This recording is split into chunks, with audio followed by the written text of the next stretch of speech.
I have the podcast. Welcome to Dear Watchers, an omniversal comic book podcast where we do a deep dive into the multiverse. We are traveling with you through the stories and the worlds that make up an omniverse of fictional realities we all love.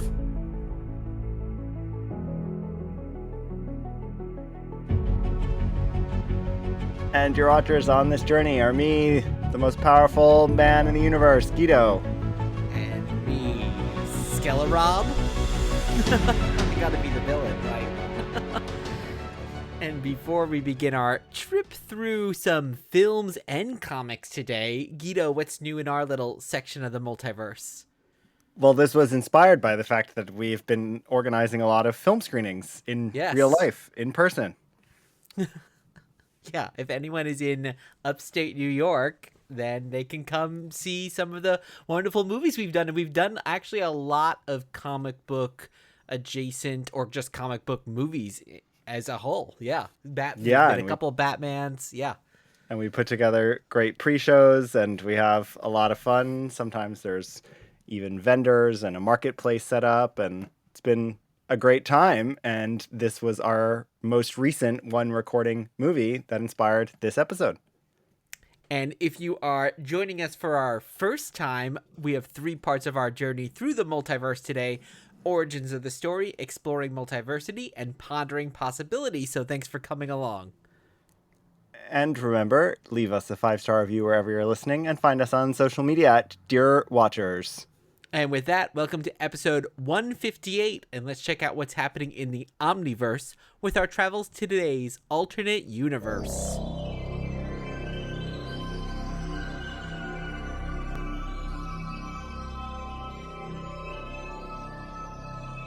You're going to have to start talking. It's a long clip, and we'll see if anyone is able to identify it. Well, if they're an 80s or early 90s kid like we are, then hopefully they do recognize that. Although I was just saying to a friend of mine, we were showing Masters of the Universe with Dolph Lundgren, and he was like, what? They made a Masters of the Universe with Dolph Lundgren? And he's my age, so it's like, how did this escape him? I do not know.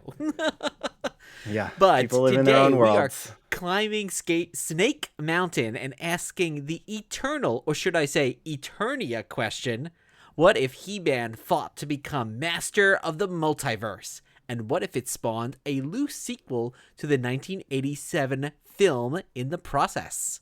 Yes, and we have started our exploration of He-Man's worlds way back in episode 67 when he and Superman fought.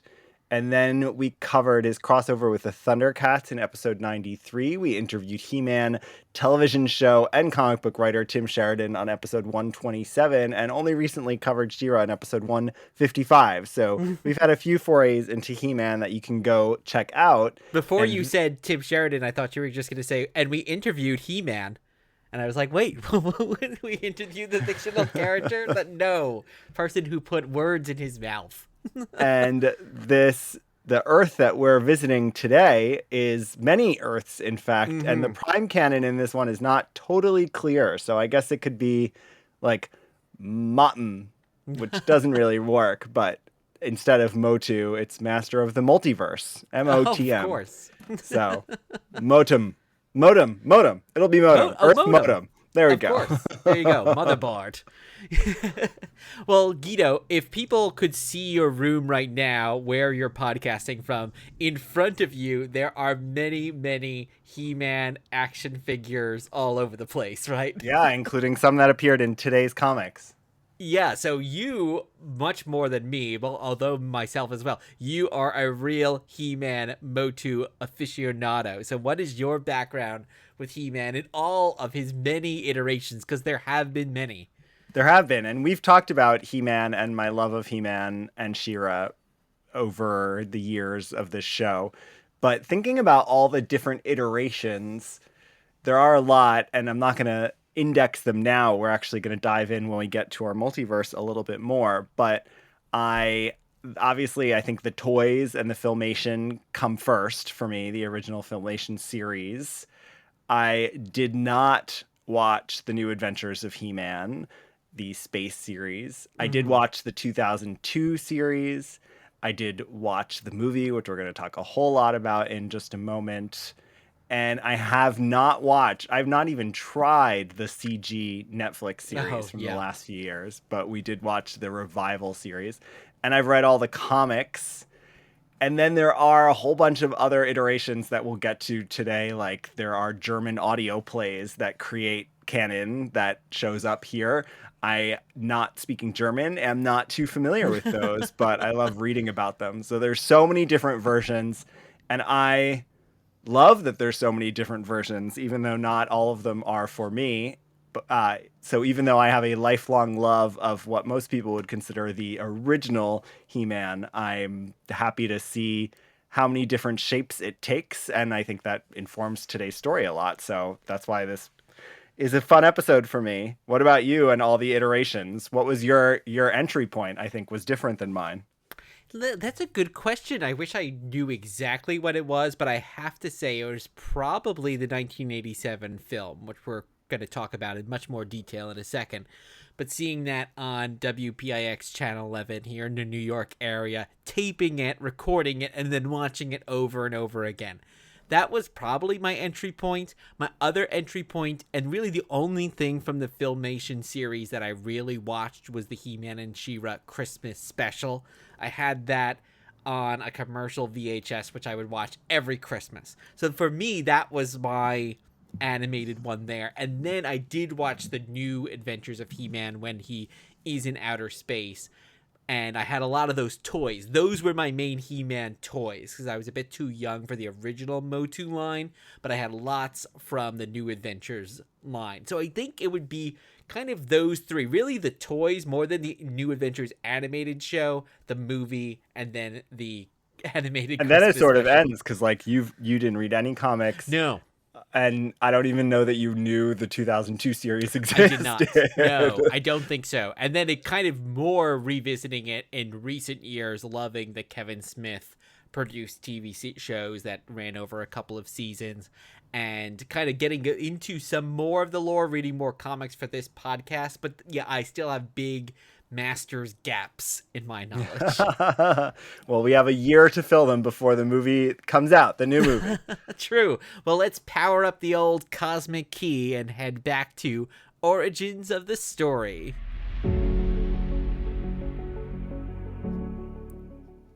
Right now, on this very show, you're going to get the answer to all your questions. Our amazing story begins a few years ago. And first up today is Masters of the Universe. This is the 1987 Canon Films motion picture. Yes, it's directed by Gary Goddard, written by David Odell, starring Dolph Lundgren, Frank Langella, Courtney Cox, and Meg Foster. And we watched it because it's kind of our prime Earth for this episode and what we're going to be talking about. We'll talk a bit about its history now and how it was created and who worked on it. And then we'll get into what we think of it. And then it's going to be an important part of our multiverse. So the director, Gary Goddard, had helped create theme park attractions like the Jurassic Park ride and King Kong at Universal Studios, and the 90s animated TV show Skeleton Warriors. But this is his only film. He was accused of sexual assault at some point, and he's still alive, right? He is still alive. I don't think anyone hears from him or anything that's going on. The screenwriter was Emmy nominated as a writer on The Muppet Show and wrote for The Dark Crystal and Supergirl, two other properties from this era that I love. So I think We'll be also doing David a movie Odell. screening I didn't even realize how much I love David Odell. I know we're going to be doing a screening of Supergirl sometime in the near future, and June, you are yeah. a Dark Crystal super fan. So this is 3 David Odell properties that you have a deep affinity for. I think I'm in love with him. The film was produced by Canon, who are known for their low-budget, ridiculous, campy 80s films. Breakin' and Bloodsport are 2 of them. And Edward R. Pressman was another producer who produced so many Hollywood things, from Wall Street to The Crow, the other comic book property. So it turns out there was a little more history we dug out. Why don't you get into that? Yeah, so the comic book writer John Byrne, who we've talked about many times on the podcast, he really compared the film to Jack Kirby's comic book meta series, The Fourth World. And actually, in comic book news, John Byrne said the best New Gods movie, in his opinion, is Masters of the Universe. I even corresponded with the director, who told me that this was his intent and that he had tried to get Jack to do the production design, but the studio nixed it. And he actually said Frank Langella's Skeletor is a dandy dark side, which I can totally see as well. And then actually Gary Goddard... He compares the High Father to the Sorceress, Oh, yes, and yeah. Metron to Gwildor. So it's interesting. Yeah, and then Gary Goddard actually responded to John Byrne, and he did confirm this. Gary Goddard said, I intended the film to be a motion picture comic book, though it was a tough proposition to sell to the studios at the time. Comic books are just for kids, they thought. Of course, lots have changed in that time, I'll say. And then he went on to say that they would not allow me to hire Jack Kirby, who I desperately wanted to be the conceptual artist for the picture. You might be interested to know that I tried to dedicate Masters of the Universe to Jack Kirby in the closing credits, but the studio took the credit out. They took it out and they put a stinger in that we've been left with for all these years. Skeletor will return, though he never did. But yeah, it's interesting, Guido. Do you see the you're more familiar with the Kirby Fourth World than I am, but do you see some of those influences in the movie? A bit. I think design-wise, I can see it. The flying on the gliders, even the design of Skeletor, certainly the design of his space base. Well, and Skeletor at the end of the movie, when he has all this power, he gets what truly is a Kirby headdress of undeniably. It is a Kirby headpiece. I'm sure there's Kirby crackle every now and again. I think what it doesn't have is the philosophizing that, especially in the Fourth World New Gods thing, you'd think there'd be more of. So whether that came out in a draft or was just never actually there and was aspirational, I'm not sure, but you definitely don't have that. I think, so just to start us off with this movie, the same thing I say every single time we watch this movie, which has been a good number of times over the years, I'd say. It's a good movie. I like the movie a lot. It's just not a He-Man movie. Mm-hmm. So, again, not that I'm a He-Man purist, but there's very little recognizable other than the names of characters. Mm-hmm. But outside of that, there's no concept that aligns to He-Man. There's nothing going on that makes it He-Man other than that's He-Man, that's Skeletor. They're fighting for Eternia. Skeletor captured the Sorceress. That's Man-at-Arms, that's Tila, and that's about the extent of it. Yeah, because for folks who haven't seen the movie, most of the movie, like the beginning and the end, take place in Eternia, although we never really get to see Eternia. No, it's a very different... It's like the Dark Crystal Eternia, actually. It looks like the Dark Crystal. Yeah, and it's very sets-based. It's not like Star Wars, where we go out to the cantina and like see all these different characters. And then the most of the movie, the bulk of the movie, takes place in very 1987 Earth, kind of nowhere America, where there's a barbecue restaurant and a synthesizer store and all that kind of stuff. And that's where we meet Courtney Cox. So most of the movie is there. So there's lots of big things that we kind of all associate with He-Man, like, I have the power. Like, he says that his biggest catchphrase, he only says once in the whole movie, and there's no transformation from Prince Adam into the He-Man character. No, and even the magic, He-Man's supposed to be a little bit of like swords and sorcery meets sci-fi gun stuff, technology, magic and technology, but always leaning more toward magic, and this one definitely leans more toward technology, probably because Star it's Wars cheaper. Especially. I mean, which actually is funny because Star Wars also combines magic and technology as well. But here, they're the minions of Skeletor are basically stormtroopers, only instead of being dressed in all white, they're dressed in all black, but they look very similar.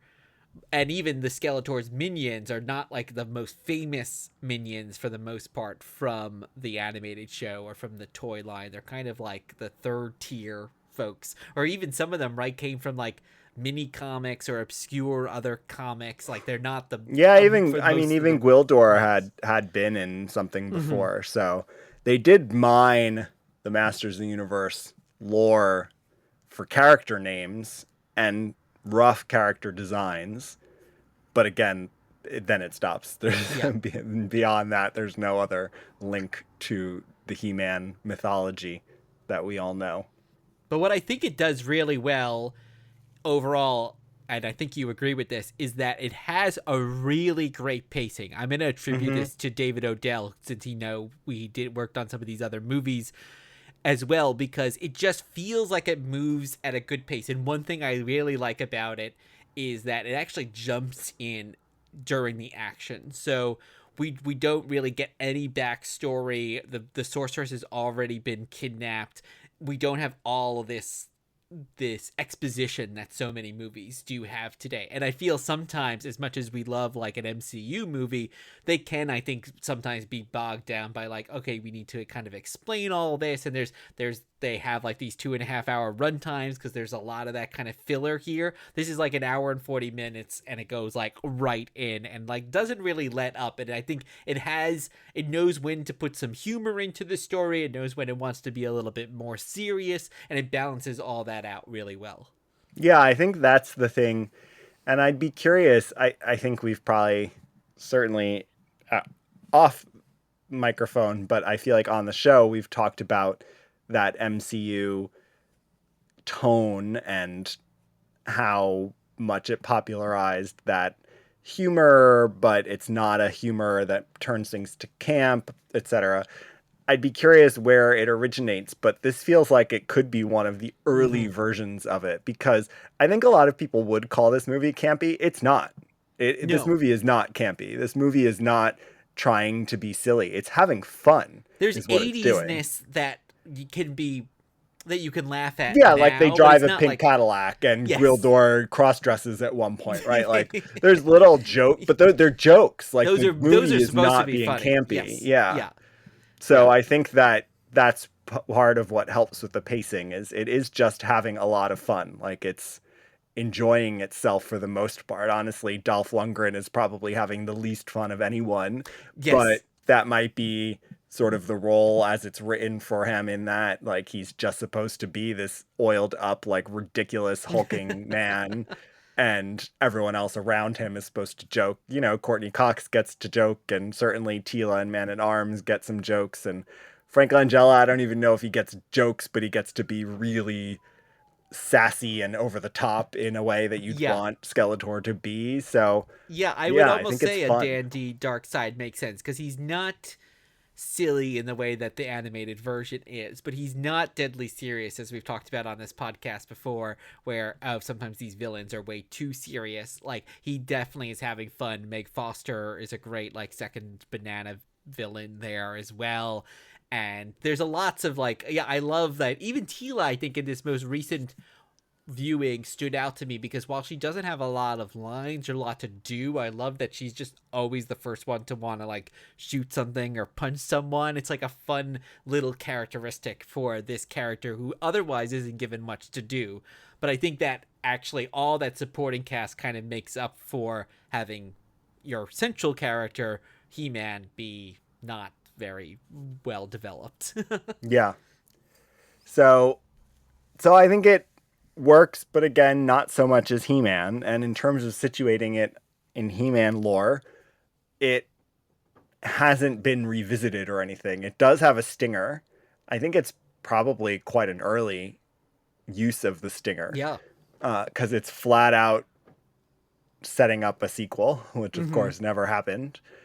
But it's never, I don't, there's been no reference to it. There was no adaptation of it. There Yeah, was I no was shocked that novelization you of said there's it. no novelization, no comic book, which also feels like it would make complete sense. Like that that these didn't exist seems so odd. I guess maybe it being a canon film, not being made by one of the major studios, they just didn't have the money to say pay an author to do a novelization as well.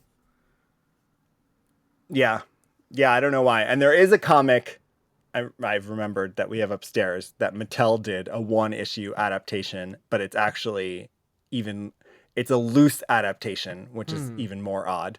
But yeah, we've talked about that this movie doesn't have, like, when you look at Dick Tracy 3 years later, like, the licensing on this movie clearly, for whatever reason, did not happen. Either they knew it was going to fail, or they were worried about it, or Canon just couldn't put the money. But there is very little product. I mean, there were no toys at the time. There have since been Masters figures done of the movie versions, but there were no toys at the time. There were so few tie-in products. It's shocking. Well, I had seen too that the MOTU line, the figures the sales were starting to dip as well. So I guess the overall. Well, it had been canceled at this point. Oh, yeah. So it's kind of that's part of the issue, probably. It's kind of the inverse of Batman just 2 years later, because Batman was kind of, I wouldn't say a dead product. Obviously, the comics were happening, but most people probably knew Batman from the 66 series at that point. And like that movie totally relaunched Batman, and suddenly everything was branded Batman. It was almost the opposite. It was like taking this thing that had kind of become niche and like blowing it up. And this was taking this big thing that had kind of started to wane. But was right at the end of its life. life. We're trying to keep it alive, but no, we can't. Yeah. And what is the overall, we love this movie, what is the overall perception within Masters world, Guido, with like this movie? Do you know, do people like love this movie, or do they love it nostalgically? I think it's mixed. I mean, and I've been in MOTU fandom since the 90s, in the early days of the internet, but luckily I don't, as you know, I don't like following fandoms. But my sense of people, just from spending all these years connecting to people, tape trading and all that stuff, is people, no one thinks, oh, this is a great He-Man movie. I don't think, though, people are like offended by it. I think that people either don't like it and think it's a not great movie, or they're like me, they appreciate it for what it is, but does not fill their need for a He-Man movie. So I don't think anyone thinks it's a good Masters of the Universe movie. I don't think there's a He-Man fan that would be like, oh yes, that's my He-Man. But I think that people can appreciate it as the movie that it is, and some people don't appreciate it for the movie that it is. So yeah, it's always fun to revisit it. It is. And we're going to hop in that pink Cadillac and bring in one of Orko's magic spells to transport us over to exploring multiversity.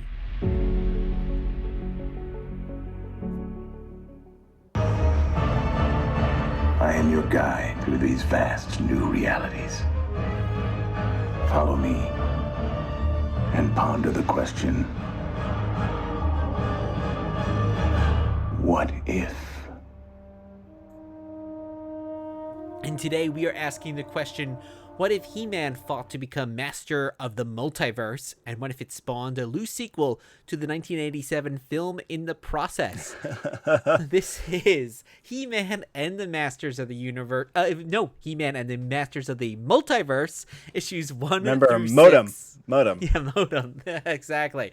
My modem is broken. So this is from DC Comics from January to July 2020, and it's just titled Masters of the Universes. No, Master of the Universes. Master of the Universes. Singular. Parts 1 plural. through You can't 6. get all these mismatched singular Well, it's plural. like slightly different, you know. It's like tricking my brain's muscle memory to how I'm supposed to say it. So this 6-issue series is written entirely by Tim Seeley. More on him in a moment. It's penciled originally by Dan Fraga, though by issue 3 he's getting help from Tom Derenick, who takes over for issues 4 through 6. It's inked by Richard Friend. Again, Tom Derenick then steps in to help and takes over. It's colored by Matt Yackey. It is lettered by Saida Temofonte and edited by Michael McAllister. Tim Seeley is known as a mega He-Man fan. He shows up in documentaries and things about He-Man that are completely separate from the fact that he's a comic book writer and artist. He drew and wrote on G.I. Joe, on Grayson/Nightwing for DC, created Hack Slash, and more recently Local Man as some indie titles, and just a whole lot more. He's known generally for comedy, action, superhero stuff. Dan Fraga, who created the first few issues, is a longtime comic book artist and storyboard artist who did some writing and comic creating in the 90s, but really does storyboards mostly, and recently was the storyboard artist for the Doom Patrol TV series. Oh. And this is the final use of DC's license for He-Man. So after this, DC loses the license. This is the end of the many dozens and dozens of issues that they've published at this point. And Dark Horse starts doing He-Man comics tied into the Netflix revival series after this. So this is kind of meant to be the end of that run. So why don't we do a quick summary of the 6 issues, and then we'll dive in. So the anti-He-Man, who is a version of He-Man that has become corrupted by power and kind of looks like a photo-negative version of He-Man, is gobbling up the energies of Grayskulls and killing He-Mans across the multiverse.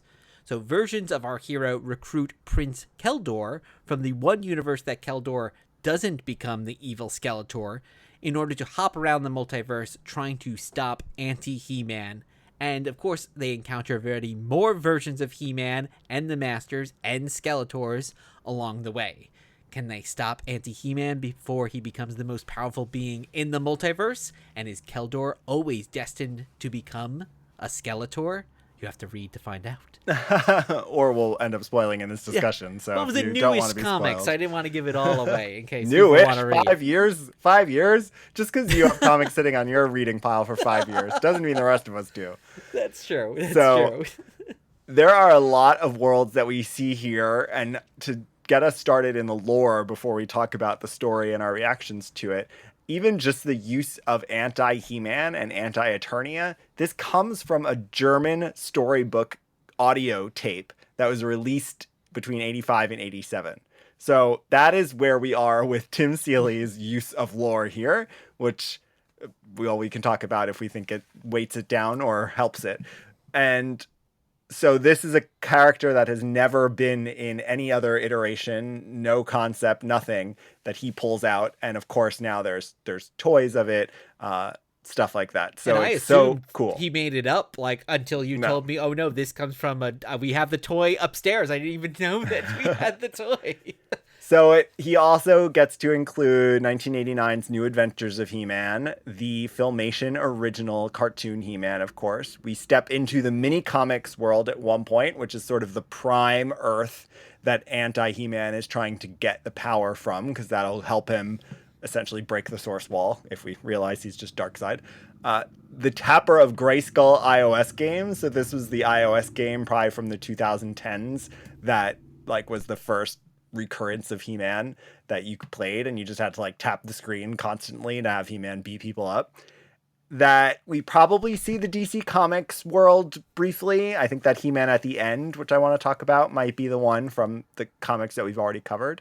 We have the characters from the 2002 animated series, and of course, rather centrally, we have the characters from the 1987 film. Yeah, because that He-Man is kind of after. Well, really, he's like our biggest He-Man in the story is the Dolph Lundgren version of He-Man, because our main character really is Keldor, so he's not a He-Man. So we got lots of that, the Dolph He-Man, and then we see Gwildor, who's kind of the one who sets this whole events into process, where he's the one that says, "Oh, Keldor is the key. You need to get him involved in this." Yeah. So what do you think of it? You stepping in with less lore. Well, what I think Tim does really well, and I think this is the key to doing these kind of multiversal stories, is that you don't need to know the lore in order to enjoy them. I think that obviously gives you a certain extra enjoyment from it.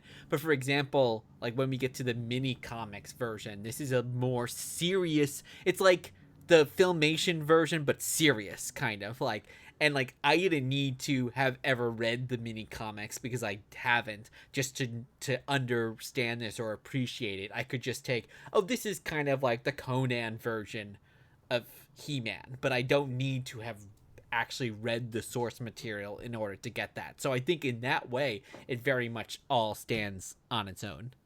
What do you think? Yeah, it's funny. I think part of me wonders if it actually then benefits from like ignorance is bliss a little in it. Because I think I like it overall, but it at times feels a little weighted down to me. But in part, I think that's because I'm thinking through like, oh, where is that character coming from? What's the whole storyline I know with them? So it's interesting to hear that like you didn't feel that the same weight of including all of these different characters, in part because you didn't have the familiarity. So I don't think it's majorly detrimental to the book, but I just think there were times where to me it almost felt like the book didn't have room to breathe because there was a lot happening in it. And I'd say he does a pretty good job. Like the New Adventures world is probably the one we actually spend the most on, interestingly, which is like a little over an issue we spend on the spaceships. Maybe because that's the most different. So the other ones are just like, oh, it's Eternia, it's another planet. But that one is like, it's in outer space. It's a whole different setup, and the characters are all different. They're fun to draw too, and they've never been in a comic book. Yeah. So there might be a lot of reasons that happens, and and there's some stuff like with the lore that I love. Like I love that. I mean, it's basically, if you couldn't tell from our summary, it's basically a Crisis on Infinite Earths / Into the Spider-Verse plot, without a doubt, inspired by those things. And they set up that he's going for this prime power, and it's fun that it's the mini comics, because of course that's the first version of the He-Man mythology, because they are what come out with the toys, which predates everything else, predates every other version.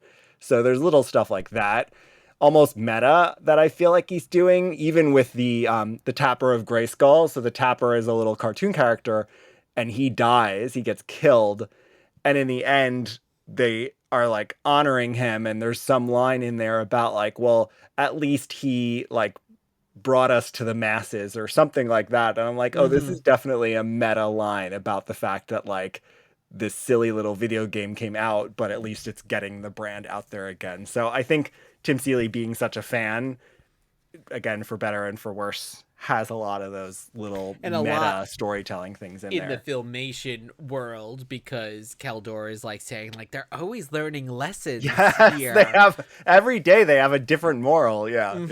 And the characters there are they're so distinct on the page because they are drawn exactly like the Filmation series and colored that way, so they really pop, because the other characters are still drawn a little bit comic booky throughout, but then the Filmation ones are like totally from a different property, so that really pops. And then even the way they speak, because some of the other ones get to sound a little bit more of the same note, but those characters, the way they speak is so you can hear them right away. Like I hear John Irwin's voice, right? Like doing that He-Man and that kind of like upbeat, chipper way of speaking. So right away. And even the way they have Skeletor, they have him go, you're like yuck yuck yuck yuck in like in the text boxes, so you can just hear that Alan Oppenheimer voice as well.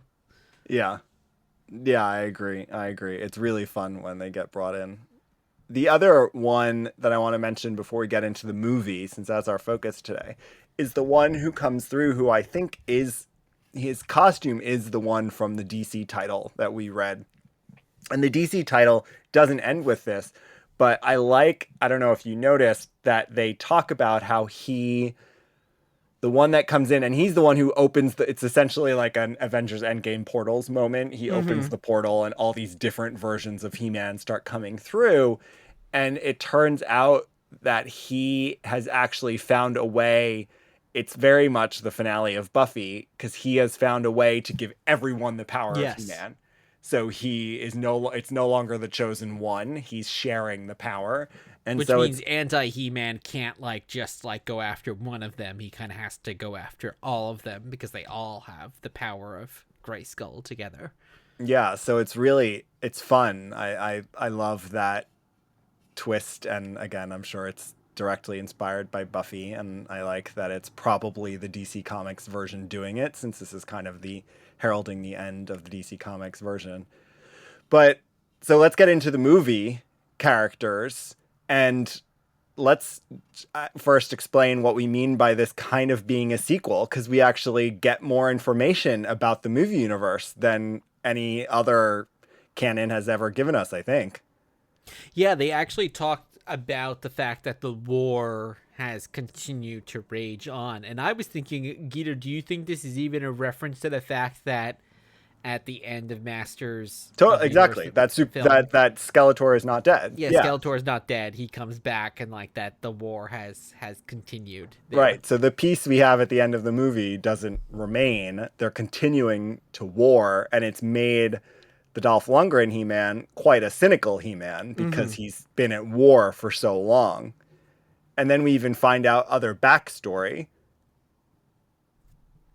Like, for example, the fact that he gave up his Prince Adam identity. Oh yes, yeah.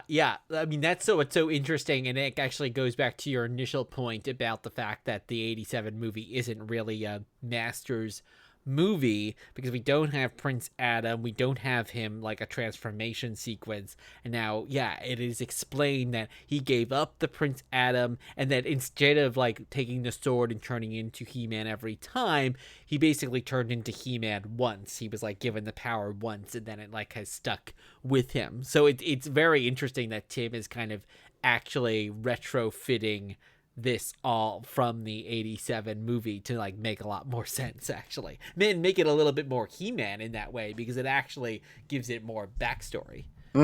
Yeah.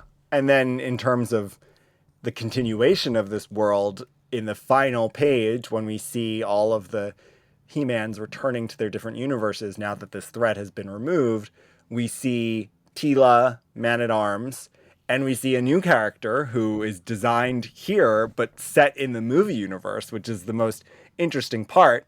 And what's cool is in the trade paperback, they actually give you the character design. So this is a character they created called He-Sol.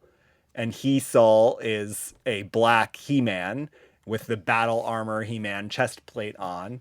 And so he's standing there with the Man-at-Arms and the Teela from the 1987 film. So it's giving us a sense that they're still alive and they're still fighting the good fight now with He-Man, but they also have this new ally that we don't even know who it is. So it's a really fun way to give fans of that world a bit of a continuation. And do you think that character, just the soul, could that be a reference to the black like He-Man adjacent action line, where what were they called, like the sun something with sun? Yes, totally. I'm sure it is a reference to that, to the Sunman line of figures, because SOL, soul, is the word for sun. So I'm sure it is a reference to that. Yeah, I would think. Yeah, it's not a direct character from that, but I would think it's a reference to it. And like I mentioned too, like Wildor play, we only kind of see him in like holograph form, but he does play such an integral role to kind of kicking this off. And the cosmic key, which is like one of the things I think if you're a fan of the '87 movie, you associate with that movie so much, that plays such a key role. I would imagine that, we could ask Tim, because I would imagine that was one of the ins that Tim had to this story. It's like, well, there's already a device that's in the He-Man universe that can let you go to any universe. Yeah, universe to planet, universe. anywhere in the galaxy. So like, why not use that for a multiversal story? It actually makes a lot more sense than say like something like No Way Home that has to kind of introduce a whole new device to get that story. Here we have it already built into the lexicon. Yeah, I agree totally. So I think this fulfills its mission. I think it's fun. Obviously, it's fun for newer readers like you. It's fun for older readers like me. I think it does give us a good multiversal story, and it does give us a continuation of the 1987 film. So checks a lot of boxes. Yeah. Now, would you yeah, I don't know if I'd recommend this to someone maybe who doesn't know any He-Man, but I think that's true of any multiversal story. I think, like, Yeah, I if you think come so. into it with no knowledge, it might be a little hard to follow. If you come in with more like intermediate knowledge, like myself, then it's fine. Like, you can appreciate the story. You can tell the characters apart. And then if you're someone like you, a super fan, then obviously there's a whole nother level of enjoyment on top of that. But if you're brand new, maybe this is not the place to start with Masters of The the only thing I'd Universe. say is if you are a fan of the movie, for example, you could read this. Let's say someone's a fan of the movie and hasn't consumed anything else He-Man. You could read this and then maybe you're like, oh, I want to go see who was that He-Man in space with the long ponytail. Who, I want to go find out who these other He-Men are. So it could inspire a little bit like that. But yes, it definitely helps to have at least a cursory knowledge of the world here, I'd say. Okay, well, let this be our final segment. It's Pondering Possibilities. Will the future you describe be averted, averted, averted? So, Guido, what are we talking about for Pondering Possibilities? Well, we do this a lot, and while we talked briefly about She-Ra and the new movie, we haven't really talked about the new movie of He-Man forthcoming in 2026, what we want out of it. The At question, long last, this has been, if people don't know, this has probably been one of the movies most stuck in what they development say hell. called Oh, there's development been hell. versions of it for over 20 years. And I've I think been like hearing this about. is, I think even just in the past, I want to say like 10 years. Yeah, no, 10 years. There's been like two other actors that were cast as He-Man during just like the last 10 years. Like now it's like the third actor. Like, And even this is how this companies is stuck. have And changed This companies has moved over from yeah. Netflix to Sony to now Netflix and then now to Amazon MGM. Yeah. Yeah, it's been a wild journey, but it's actually here. And so we can talk about it in general, though I also want to talk about it through the lens of both the 1987 film and the Masters of the Multiverse. Like, do we think it's going to use any of that? What is it doing? What is it going to try to do? I don't know if you saw, but just a few days ago, Mechanic got cast. No. Oh my gosh. So they're going totally nuts, and I just can't understand how a movie's going to sustain all these characters, but I am here for it. I am so excited that we have Fisto and Mechanic, and we have Evelyn and Tila, and we have Randor. I mean, we just Ram Man. We have everyone. I mean, I'm not even listing, I think, a third of the people that have been cast in this movie. Now, the one thing I'm wondering for you, Guido, because of course we started this conversation by saying that the 1987 movie we like, but it's not really a Masters movie because most of it also doesn't even take place on Eternia. Now, kind of some of the rumors for this movie is that there's like at least a good portion of this movie that takes place on Earth. And that Well, it there's might gonna not. I have some don't know if you involved. could say a good portion. Okay, well, the The idea is the plot might get set off on Earth, but that could be the 10, 15-minute prologue. So True. But I guess what I'm saying is like, how much of a Masters movie does it need to be for you to enjoy it in that way? Like, do you have a feeling that this is still going to be like not quite all the way, or is this going to be what you want from like leading all the way in? I have no idea, but I want it to be what I want, which I think is what most Masters fans want. And I think watching the 87 movie yet again just this week prior to this episode, I think even though there are the negative toxic fandom out there, like / news media already going in for it and like talking about how messed up it's going to be and blah, blah, blah.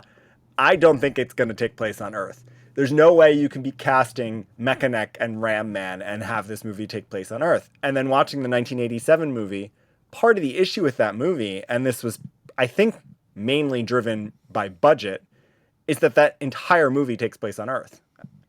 So I don't think they're going to make that same mistake. They're not going to try to reproduce the 1987 movie.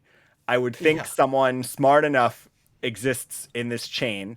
And we know that the people at Mattel who manage this brand, like Rob David, are huge fans of He-Man and have really taken great care. They're responsible for the Netflix revival series with Kevin Smith and all of the toys that are coming out now. Like, they have taken such great care of this brand.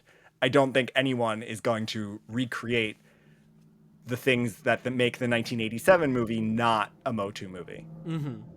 How would you feel like the other thing that's been speculated is that we'll lean into some of kind of the Barbie meta-ness in that way. Like, how do you feel about some of that idea? Again, I don't think that's true, because I mean, I loved Barbie, and I'm not a Barbie toy fan, but I'd imagine even as a Barbie toy fan, there's not a world that you can walk into. There's That's not true. a whole mythology of Barbie. There are the different Barbies, and she has different jobs, and she has a sister, and all of that stuff. He-Man is a whole world, and I think they'd be foolish if they rob authenticity from the story by making it campy, because we want to walk into that world, and it can be funny and it can have fun, and there could even be a few meta things in the segments on Earth, but I think the whole movie can't have that tone if you want to create a world that people want to step into and want more of at that. So Yeah. I also suspect that's rumoring, but who knows? Yeah, I'm looking forward to seeing what it is, and I definitely am holding my being open to it. I think on the other hand, I think while I do love the 87 movie, I think this new one could look great too. I think there's something about the world that works so well in animation, and I think I loved the 2 Kevin Smith seasons, which Tim worked on as well. And I think maybe there's something that some of these characters, even the character of He-Man himself, because like you're never going to be casting an actor that looks like that actually in a movie. Like, you cannot replicate it, even if you're Dolph Lundgren. So maybe there's something that almost works better in animation, and I kind of hope that we'll still see a continuation of that world in animation as well. Yeah, although I'm thinking about a movie that you love that would be a good to me reference point is Dick Tracy. True. Like, there are so many scenes of Dick Tracy that the reason that movie is so extraordinary, and those of us who love it, is because there are just scenes that you could watch and they look like comic book illustrations. Yes, but you would need a director like what Warren Beatty did with that movie, where you're going to limit the color palette and things like that, like to really lean into that. So I'm curious. I don't think that's what they're going to be doing with this new movie. Well, I don't think it's going to be quite as stylized, but I just Mhm. mean if you have someone who visually is attending to the way it looks with that in mind, it could work. Yeah. But yes, that doesn't seem to happen for that many movies nowadays, but hopefully we're wrong. Do you think there will be anything multiversal about this movie, which is obviously such a storytelling trend of the last few years? I don't think so. I mean, now, of course, if anything is true, we'll have some on Earth and some on Eternia, but I don't think we're going to see a multiversal. Maybe just because it's been so done, and what little that we'll still have in movies is going to still remain providence of Disney and MCU. So maybe people just want to avoid it at this point. So no, I don't think we're going to have anything multiversal. I think if you were to have Dolph Lundgren pop up in this movie, then like it's going to have to fully embrace camp. It's going to have to go all the way into a mode that would very much be like making fun of. It'll be like George Clooney at the end of The Flash. That's so funny because I don't know why those even feel different. I mean, maybe I don't know. It's maybe because there's something about Dolph Lundgren or that 87 movie that just is even more campy, even though actually Batman and Robin is actually a far campier movie than 1987 Masters of the Universe. Yeah. Would you ever, not that we're ever going to see it, but, and of course, if this movie does not do well, I unfortunately think it's going to be like, not the death of He-Man, because I don't think these products ever die, but I think it's going to be a long hibernation of He-Man, at least in terms of like a live action film. But Yes, would you want agreed. to see a sequel, a direct sequel to the 87 movie in like animated, well, obviously it's not going to be live action, but like in animated form, in comic book form, like they've done with like the Batman 89 comics? Like, is that something that you'd want to see?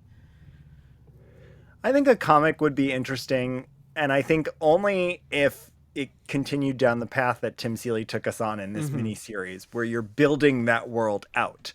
I think the world itself, while we've said the good things we have about that movie, the world itself isn't very interesting. It doesn't have a lot that can sustain it from what we see on screen there.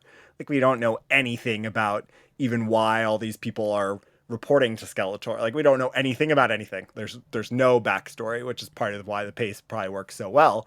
But if you had a comic series that gave you a little more of that backstory, told you a little more about Evelyn and how she got connected in that Earth, or what happens to her now in the future or something, like, yeah, I'd be interested in that.